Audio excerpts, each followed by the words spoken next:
Sitting up here with me? I'll sit there right here. The lovely Rita Ford.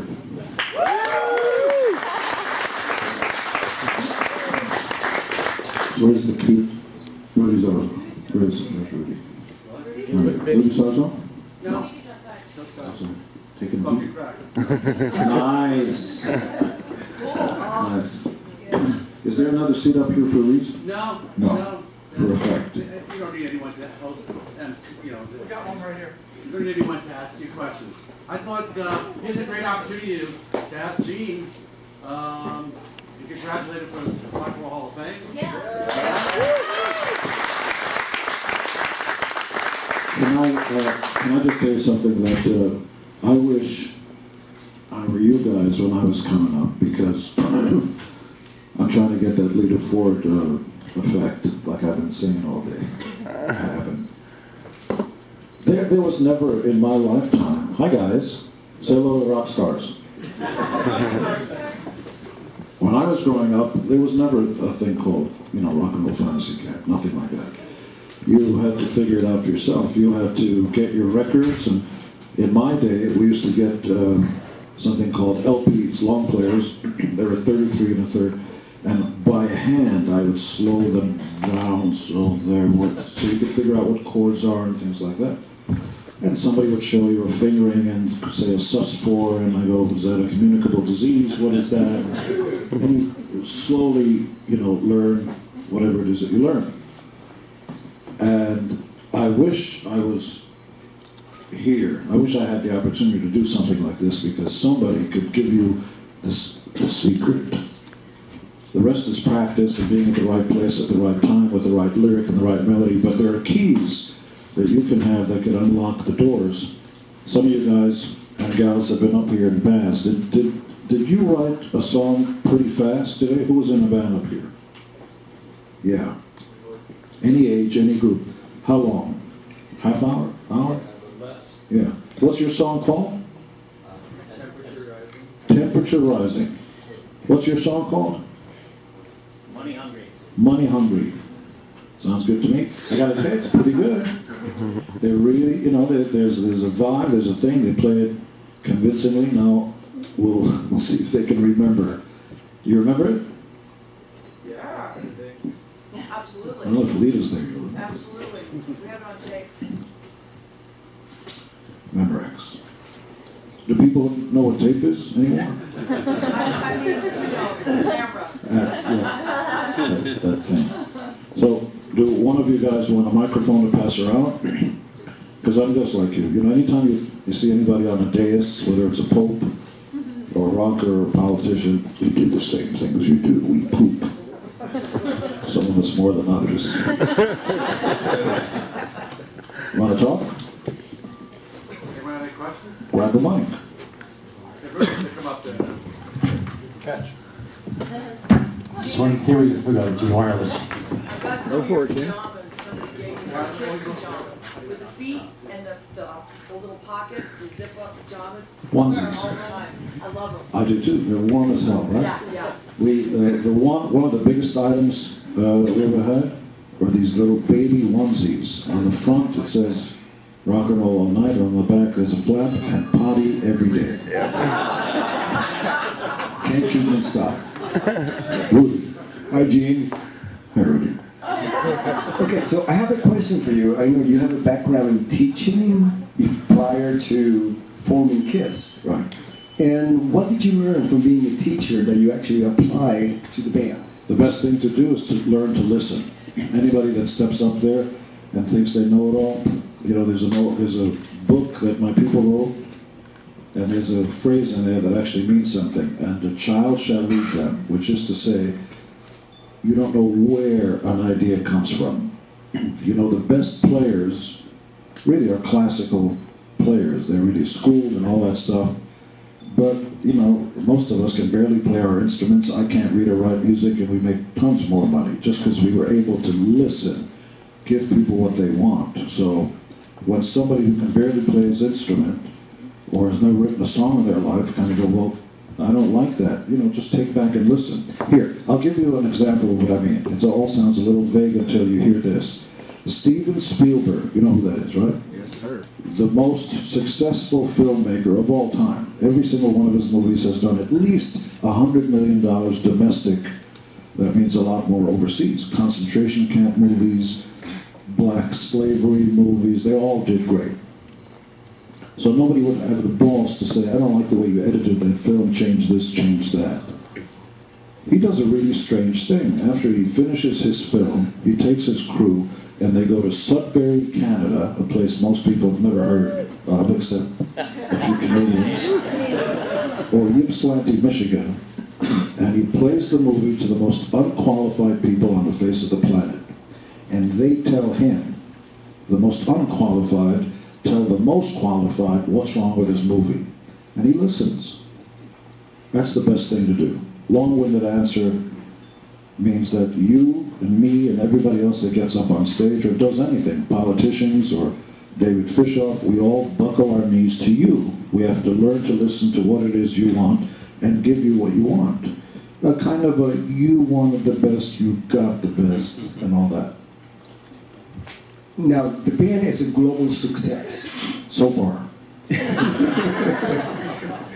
Now, what kind of strategy did you guys have at the very beginning to start conquering certain territories? The only idea in the beginning was to try to be unique. Girls have this point of view. When they know there's going to be a room full of girls wearing black dresses, Lita's going to put on a red dress. Because, yeah. Right. Because you don't want anybody else looking at all the other girls. Because half the problem is bands tend to be alike. And good, you know, there are lots of great bands, but if you don't know about rock and roll, Bad Company or the Stones or the, you know, great bands, you really have to know the stuff to know the difference. So we decided somehow, a long time ago, to be the band that we never saw on stage. Not the best band, not the best players, not the best songwriter, not any, just be unique. Do what animals do when they come into a clearing in the forest. They pee on the ground and they say, this is mine. This is who I am. A definition, a personal mandate, what you stand for. Good political parties and good religions have that. They have a point of view. This is what we stand for. So KISS stands for something. It really does. We have a self-imposed mandate. You don't preach. You don't proselytize, which is a big word like gymnasium. Try not to get up there and do sort of the world and to sing in peace. And we would never have written a song called Peace Train. Great song by Cat Stevens. Now I have to change this name. Thank you. I'm here all week trying to deal. So we would never have written a song called Peace because it doesn't feel like you stand for something. Certain lyrics. Also, the Stones would never have sung, "You light up my life." It would never have been a Stones song. It's a fine song. But you stand for something. And KISS stands for a kind of an I, the individualism of it. We would tend not to write a song, we wish we could, like "We Will Rock You." The same philosophy, but the we part of it doesn't quite feel right. It would be I. Like, I love it loud and I want to rock and I want to do your sister again and again and again. One of my best lyrics. So I think every band, if they do it well, kind of stands for something. Even when the Beatles, respectfully, maybe the best band of all time, you never had the sense that it was dark somehow. The Stones, they were never bad, even when they did Helter Skelter or something. As soon as the Stones opened their mouths, you understood by the words, by the... So, I wandered a lot because I love the sound of my own voice. Did I answer? Yeah. Oh. Now, how do you balance between, writing songs and making decisions about KISS for the fans and making decisions that are good for what you guys really want to do? There's a lot of temptation. And we succumb to temptation like lots of people do. Jesus did too. And when something is very popular, whether it's disco, sometimes you bend over for the soap. You know what I'm talking about? No. I'm good. So we did a semi, you know, I'm 6'2" and I'm about 240 pounds. I'm on stage with heels on, I'm close to 7 feet tall. Here's me on stage. Fuck me. And one of the biggest songs of them all, you know, for us, and of the year and all that. We continue to do that in stadiums, but, you know, we succumbed to the time. Do you think I'm sexy? Please, disco, disco. It was big. The Stones, they all did it. You do one or two, that's it. Ballads, sure. Grunge came in, we tried to do one of those. Then intrinsically and invariably, and again, in other words like gymnasium, you've got to come back home. You've got to be what you're designed to be. And there are a few bands that have always been that. More than Kiss, more than AC/DC and Metallica have always been that thing. And there's a great quote by, and we took AC/DC on their first tour, and Iron Maiden, and Bon Jovi, and Motley Crue, and Scorpion, and you name it, and AC/DC. And Angus was criticized by a guy writing a magazine article saying, you know, AC/DC's new album is just like the last album. Do you agree? He says, no, I don't. He says, you don't? He goes, it sounds exactly the same as the last album. He says, I don't agree. Well, what do you think? He said, I think every AC/DC album sounds like this new album. They all sound the same. You bet. Every Led Zeppelin record sounds like a Led Zeppelin record. You're blessed if you have a sound where somebody immediately knows, oh yeah, that's Zeppelin, that's AC/DC. It's a style. I'll give you another quick story because I was in the room. David Foster is a very famous Canadian producer. He's done Barbra Streisand, you know, all kinds of artists. Celine Dion. I think so, yeah. Wrote, produced, mounted, whatever. And they were doing a kind of a Canadian We Are One, you know, like We Are the World kind of a song. I think it started with A. Don't be upset, that was a joke. A, We Are One. And it was Bryan Adams and, you know, all the Canadians, and Neil Young was Canadian, proudly. And they're starting to sing, you know, the song, and you can hear Neil. Oh man, look at my life, I'm a lot like you. And he goes off and he goes, Neil, you're singing sharp. No man, I'm not. I'm in the room.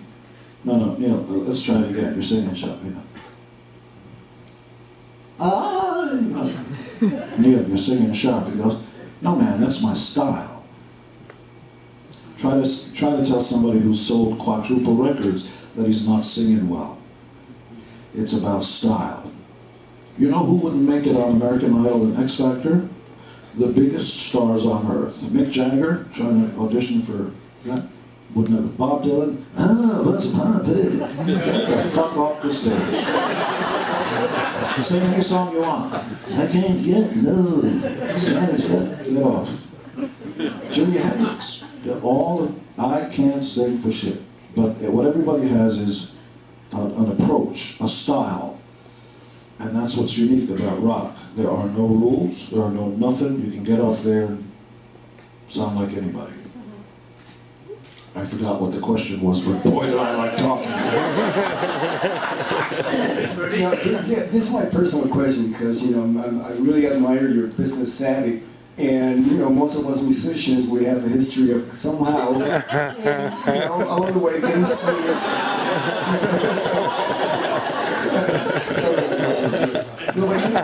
It's usually a history with all of us about getting screwed either by the record company, management, publishing, whatever. But not you. What's the secret? You know, a lot of us start playing guitar and we want to get into music, but if you believe in truth in advertising and you look up at the sign, that neon sign, it was never called music. It was yesterday, is today, and tomorrow will be called music business. It's actually called that. Are you in the music business? They don't say, are you in music? And the show business, it's a business. I'll get it. And so it's up to you. It's up to you to learn how to play bass by doing this, like Rudy Sarzo does, or whatever it is that you do. We teach ourselves. Teddy over there can play rings around most people in this room on keyboards, but gee, how did you do that? Well, you put in the time to learn, and learning structure, business models and structure. David Fishoff and I were talking backstage, not about chord structures, but about structure. A song is a structure. A business model is a structure. The cost of goods, the profit margin, how do you get there? How do you minimize cost to try to maximize profit? By the way, you can minimize cost. There is no such thing as maximizing profit. You can always make more. I love that word. Yeah, so I didn't want anybody else taking our money. Not if you didn't work for it. But So- did you know that in the beginning? You mean, am I Jewish?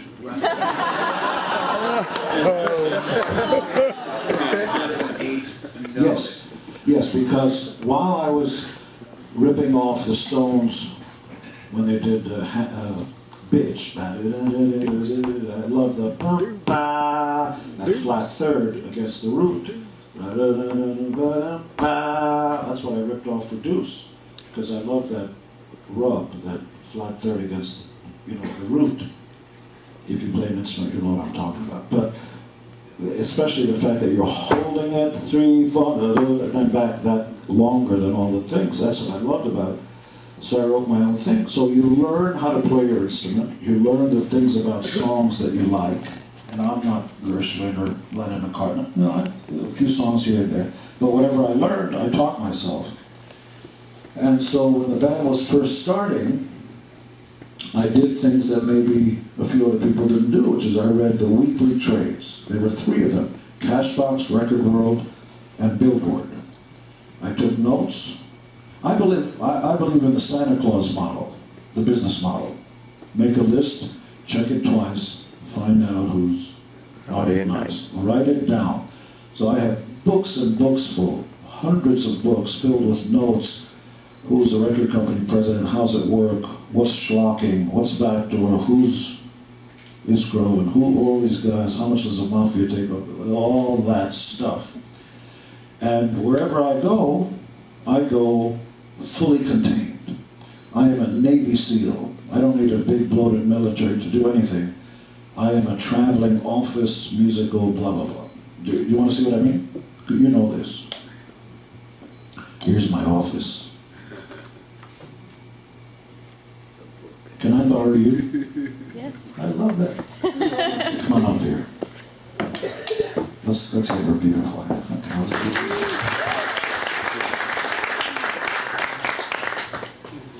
Let's see how fast, where am I? What am I doing? Here's how fast it is. Okay. Here's my thing. What does it say? 9:30, Burbank, Southwest. 10:30 to Vegas. Oh, you're What going does it here. say? 100 Rock Camp. Oh, 11 o'clock. 6 p.m. Yeah. What does it say? 8:40 Vegas. To Burbank. Oh, you're leaving us. Tells me where I'm going, what I'm doing. What did I do at the beginning of the week? Boom. CNN. Oh. Yeah. Where'd you see it? So, and here's my credit cards. Excellent. Never lose that.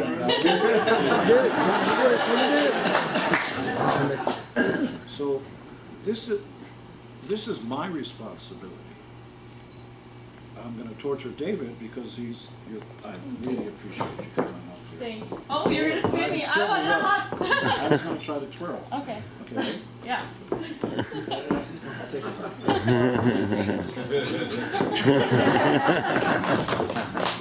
But, I don't do this for effect. I literally put all my stuff in my boots. When I go to sleep at night, take out my trusty KISS phone.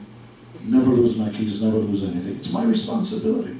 I forgot to tie my shoelaces, where's my keys, where's the this? I don't go through that stuff. You have to be your own hard taskmaster. I've never been higher drunk knowingly in my life, never smoked cigarettes, because it's my decision, it's my responsibility. I don't see an upside. It doesn't make my schmeckel bigger. Why should I use it? Whatever it is. Doesn't make me smarter. when I throw up on the girl's shoes that she spent a lot of money that she just bought and try to impress her while I'm drunk and stuff, it's not going to get me any it's not going to... So if there's no upside, I just won't do it. Being in a band is like the coolest job in the world. Anybody here that's in a band will tell you. Sleep late and you work your ass off 7 days a week in different ways than other people do. And ultimately, you live and die by the whim of the public. They can decide you're cool 1 year, and then next year you can be Wang Chong. Yeah, two number one songs. Everybody Wang Chong tonight. Dance all day, dance all day. And then you're living in your mother's basement again. Why? I don't know. How about Men Without Hats? Fuck, I wanted to kill myself that year. Do you know the song? Safety Dance. Come on, hold on. Safety Dance. How's it go? Safety Dance. Safety Dance. That's a good lyric. What is it? How's it go? You can dance if you want to. Somebody please beat me up. It was number one. Men Without Hats. That's almost as smart as bands in America. Every once in a while you feel, what are you looking at? Sometimes bands in America get like mental retardation. They're sitting around the room, what are we going to call our band? We can write songs, we can do this. I got it! What's the name of the band? Kansas! Kansas? Or they're sitting around, I like it, it's good. What's that about? Boston. Boston? Okay. Cleveland. Yeah, that's the name. Chicago. Stranger things have happened. What was the name of your first band? Mango. I got it! Mango! It was a Cuban band. It made sense then. From Miami. Lisa, what was the name of your first band? The Runaways. I know it's them. I did that, I knew them. Thank you. Before that, like the first band. Really, the first one? Yeah. Wow. I saw the Runaways. You should have been there. I'm not going to do the jokes. Any cameras have any questions? Yes, sir. When was the first time that the merchandising light bulb went on for you? Right away. Could I'll you take- be specific? Yes. We were playing, Paul and I, put this thing together, blah, blah, blah, and decided, instead of sending out demos and blah, blah, blah, which we did, rent out a local facility, get a big local band who's going to sell all the tickets. So it'll be a sold-out place. It was called The Brats. They were big in New York. But when I worked in an office, I was the assistant to the director of the Puerto Rican Interagency Council, a government-funded research and demonstration project. So I had all the auspices of an office, mailing tubes and planes and all that stuff. So we put together a bio. Forgot to put on that the Brats were on the bill. So when the record industry people and managers, Bill Coyne being one of them, showed up, the front row was filled with girls with big hairdos. And all of them were wearing these black t-shirts that Peter and Paul stayed there up the night before, put glue on the t-shirts, and then poured glitter on them. So that when people walked in at 9 o'clock, the headlines went at 11 o'clock, but by that time, everybody was gone. So they came in, and their impression was, it's a kid, wow, this KISS thing is happening. They have logos, and we step up on stage with makeup, and like, boom. But we created our own hype. And so, immediately people started talking about the t-shirts. That look, and the glitter, and the thing. In those days, it was glitter glam. So as soon as we hit the road, we did the first shows in Edmonton, as a matter of fact. We took the place of the Michael Quattro band, Susie Quattro's brother. who got sick or something. We had 4 shows in Canada. Nobody had a clue what we were. We went to a hippie college and set up our amps on lunch tables in a cafeteria and blew the place up. The fire hoses went up, the ceilings caught fire, and the lunch tables collapsed with all the amplifiers. It was mayhem. Front cover of the newspapers, though. And that night, I had my very first groupie. I thanked her on my solo album in 1804 to the girl with green hair. I have no idea what her name was, because that's the great thing about a band. You can wake up with somebody whose name you never bothered to learn. Yeah, it's amazing. I don't know where I went with that. What was the question? Yeah, if you can see, you immediately know what they like about you. If it's your lead singer, push your lead singer in the front. If it's the guitar player, put him in the front. If it's the logo and the makeup and it's working, don't. It's like when you catch a flame, what is it? When the flame catches fire, keep fanning it so that you get the forest fire, the spark, that's what it is. We saw it immediately. Oh, you like t-shirts? How about Kiss yarmulkes? You like that? Yeah. It's gone so far, and Kiss fans, although, please excuse me, we now have 5,000 items, everything from Kiss condoms to Kiss caskets. We'll get you, repeat after me, we'll get you coming, and we'll get you going. Kiss Hello Kitty, Kiss Archie, Kiss Family Guy, and I'm working on Angry Kiss Birds. And I just came from Hub yesterday where we're negotiating for an animated series for the kids. Oh, yes. And there's the Kiss Golf Course, which is not far from here. We have the Kiss Limo Service, which you're welcome to take. There are no limits. When I was growing up, bands were not supposed to do that. That's why the term "fuck you" was invented. Because losers make rules. There's no reason. This rock and roll thing was started by people who were basically illiterate. This is black music you're doing, just many generations after that. They didn't go to school, never learned how to play their instruments, a wop babaloo, a wop bamboo. And there were no rules. And you could do anything you wanted. That was the beauty of it. And then, as soon as white people get a hold of it, well, where's the structure? You're supposed to do this, you're not supposed to do that. Who said? Radiohead said you can't do Kiss yarmulkes. Maybe it's because you can't.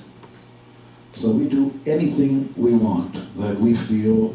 You want to come to Los Angeles and see a football game? Go to see LA Kiss. Broadcast on CBS Sports, ESPN, KCAL, and a reality show on AMC. Why can't you do it all? Actually, I'm not even asking the question. We are doing it all. Are you making diapers yet? Adult? Yeah.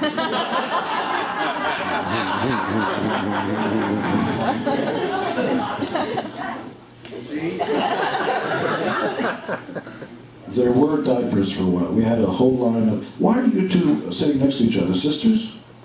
Pretty much. If you're not, do you want to be? Are you sisters? No, not yet. Do you want to be? Sure. Yeah, we want to. Oh, good Lord. Two more questions, but I want to introduce you made a great statement, Rick, this morning, and I said to him, because he's been to every camp for Kiss, he's followed Kiss, and I said to him, so what makes you a Kiss fan? Oh, he looks like Paul Stanley, that's why. He's much better looking. I want you to tell everybody what. Okay, Kiss, we talk about the stage show and makeup and whatever. We all grew up with the Kiss posters, a lot of the counters as well, I'm sure when they were kids. But for me, personally, I'm a product of Kiss in the sense of it comes down to the hard work in my business, working. Sometimes you gotta get up like 4 o'clock in the morning, 4:30, and it's like, I don't feel like it, but that connection when I was a kid, when I used to read about Kiss and we'll play anywhere. It's not your fault you're born in a small town, if there's That's 5 people, 10 people, and as much as my parents or my father, the hard work, a lot of what I have today are what I am today is that that belief of you just gotta do it. You gotta do it, you gotta believe in yourself. With no excuses. No excuses. No You gotta Axl get up, Rose you gotta do disease, it. no I forgot to tie my shoelaces, I'm 3 hours late. Wait, I gotta watch this cartoon. None of that. And If it says 9 o'clock on stage, you bet your every ass. Saturday I went to Armenian school because Inchveses. yeah, each person has love. So I never watched cartoons Saturday morning, but just that belief, and always with humility and respect for who your friends or your customers or whatever it is. And a lot of that today is due to this guy here. No. I think, I appreciate the kind words, but I'll try to be fair about at least myself. That is that I'll always be humbled and forever grateful to that very first person who allowed me to do something. And so will he, and so will Lita, and so will anybody up here. Gee, thank you so much for allowing us to get up on that stage instead of flipping burgers or whatever it is. From my heart, so whether I only get one record or a lifetime of fun. Thank you. So you always have to be humble and kind, and we appreciate it. On the other hand, never let an asshole get away with anything. So I give as good as I get. I'll always take the time of day to sign autographs or say hello or how's your mom, and does she remember me when I took her back?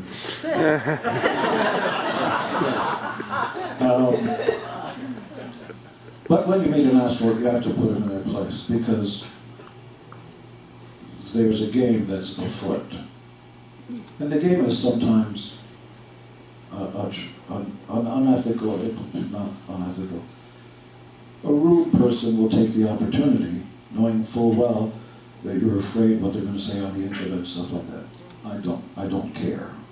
So I stand by my words, I believe in what I believe in, and treat everybody nicely, but when you meet a bad person, you got to put them in their place. You have to.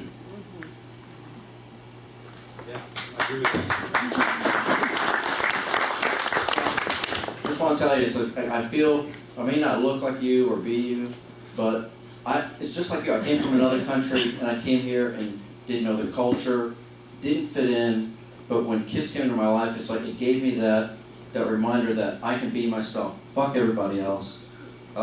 She'll tell you. It's like, it gave me that drive, and I'm an emergency nurse, and I do shit that other people wouldn't even dare do, and it gives me that power to know that I can do anything, and it came because of you. You didn't fit in, you came from another country, you're from the outside, and you did what you believed in, and you surpassed everybody else, like you said, the Wayne Chungs, everybody else that was out there for an era, they're gone. You are here, you will always be here. So let me tell you something about this, just so you don't think it's all about being in a rock band. Would you mind holding this, sir? Okay, now would you mind holding this? Why are you always doing You're great at doing what you're doing, and the big secret is that he wasn't born doing what he's doing, and I wasn't born doing what I was doing, and Rudy wasn't born, and Lita wasn't born. We all work for it, and then it's a combination of it having the right thing at the right place at the right time. And I don't want to get into self-aggrandizement, but I will. I do speaking tours, sometimes self-empowerment, sometimes corporate things. Here's a double negative. There's nothing you can't do. Nobody was born doing what they do. The doctors, the presidents, the kings, even popes, they just weren't born there. They worked their asses off to get there. So I'm in a band, but I have a football team. I have a restaurant chain, rockandbrews.com. Go there. LAX Airport, Maui, Cabo, Kansas City. It's growing really fast. We have a life equity strategy entity called Cool Springs Life and Cool Springs Financial, which loans high net worth individuals. It's very complex. I don't even understand. I mean, I can drive my truck, but if you lift the hood, I don't have a clue what's under the hood, but I can drive the truck. So there are a lot of different businesses that I'm involved in. There's nothing you can't do. I was a 6th grade teacher, and I was damn good.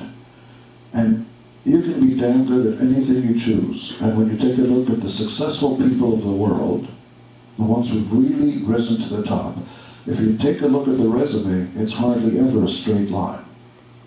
If you take a look at Schwarzenegger, before that, you know, governor, he was in movies, and he lifted weights, and he did this, and he did, but he rose to the preeminence, the top of every one of them, because he worked his ass off. He still can't speak English well. You still can't pronounce or spell his name correctly. And aside from all that, he still did it. So I just don't want you to think that, okay, the road to success is hard work, play guitar, and that's the way to do it. It's not true. The road to success is whatever you want to do. I edit it myself and work hard at it because there's, in America, and I'm going to wave the flag because I wasn't born here, I know I don't look Swiss, and neither do you, and neither do you. But the beauty of this country is that it allows immigrants like us to have the same rights as a native-born son and daughter. That's a God-given blessing. See, I'm getting choked up. There's no other country in the world like this that gives you the opportunity without limitations of going anywhere and doing anything at any time, saying anything. Did you say I suck? Is that what it means? Or it means cut it? And America takes my breath away. Every day I wake up and I work my ass off.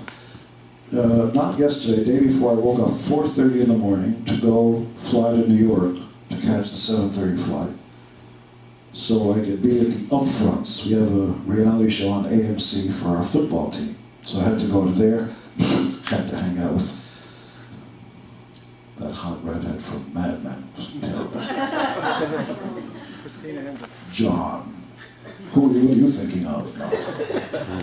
And did that all day, did interviews, stuff like that. Then at night I had a meeting with a record company about putting out Cobra and the Lotus, my label here in America, this hot act.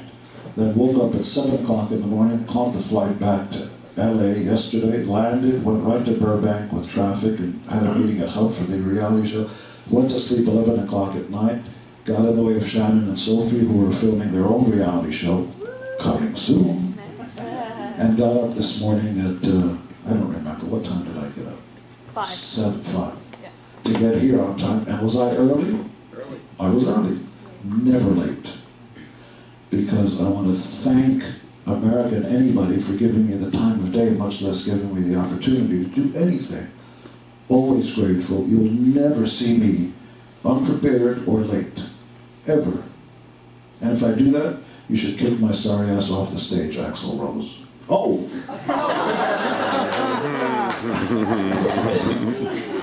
I just run off at the mouth, but I stand by every fucking thing I say. The stage is holy ground, and if you abuse it, you don't belong there. Doesn't matter how talented you are. Insult the people.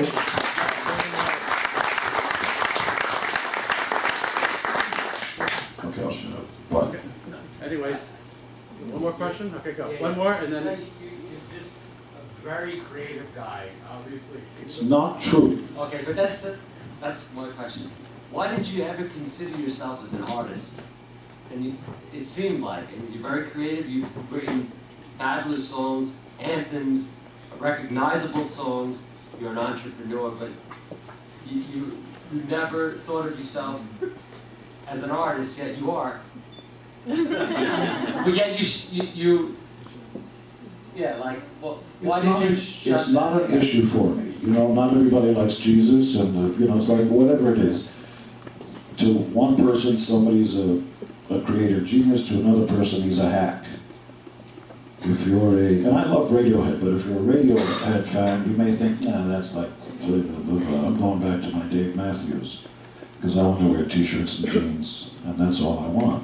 That's not all I want. I want spectacle and all that stuff. So, to some people, this is hack and comic book stuff. Yeah, it is. That's because your band can't do comic books. I don't want to see Michael Stipe flying through the air with a cape. He might. So, thank you for that. You just got that. It's, you know, a rose by any other name. I'm happy that anybody gives me the chance to write a song or two. Some people like it, some people don't. At the end of the day, boy, am I having fun. We're starting our 40th anniversary tour, and boy, do I look good. This summer, June, we're starting God knows where, in Wombatville, just to warm up, with a huge show, the best new thing we've ever done. Great band, Def Leppard will be with us, and one more band that we'll be announcing, and it'll be a night where you'll forget about the traffic jam, you'll have songs you'll know, and like a full night, just joy, instead of the world's a mean place. And all. We know that. Lift my spirits up for one night, and some places multiple nights. So we're going to have a great time.